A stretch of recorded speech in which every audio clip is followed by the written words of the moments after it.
In your mind's eye lives a memory hard to In my find. restless dreams, I see that town, And a cold voice Silent Hill.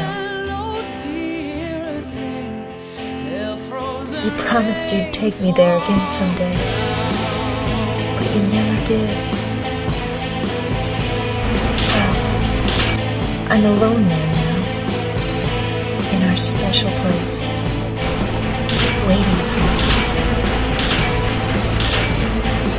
waiting for you to come to see me.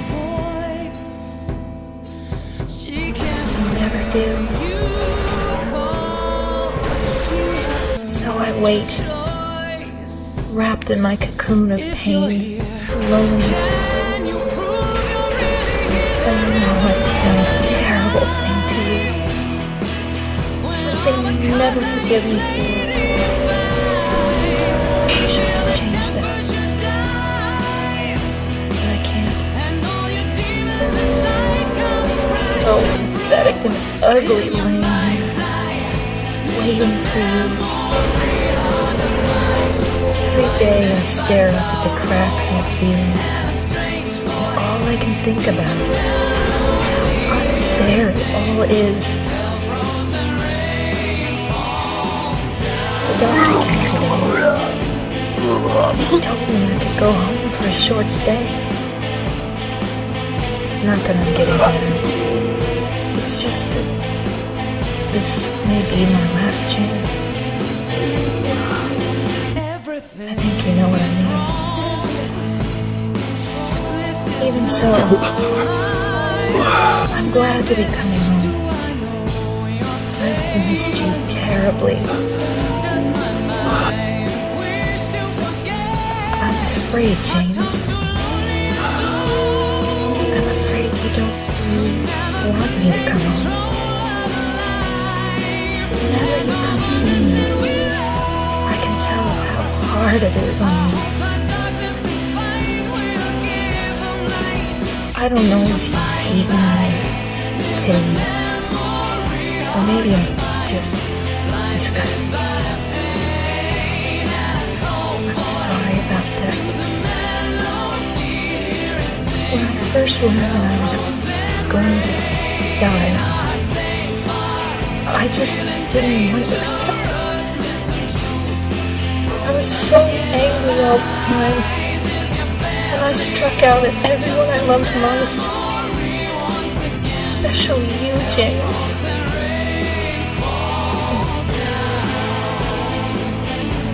That's why I understand if you do hate me. But I want you to know this, James. I'll always love you.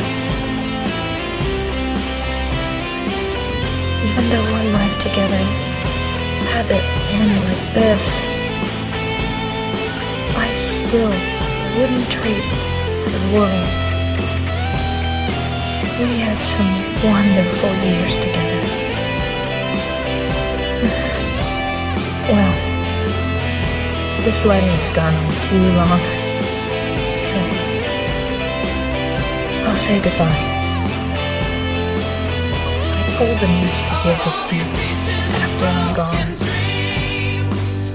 That means that as you read this, I'm already dead.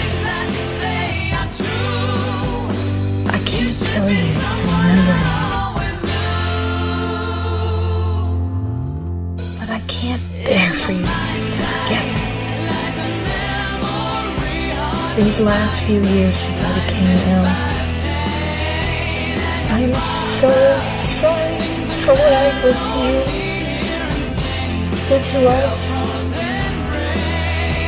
You've given me so much, and I haven't been able to return a single thing. That's why I want you to live for yourself now.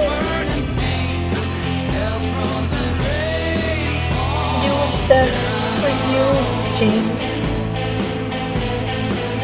James, you made me happy.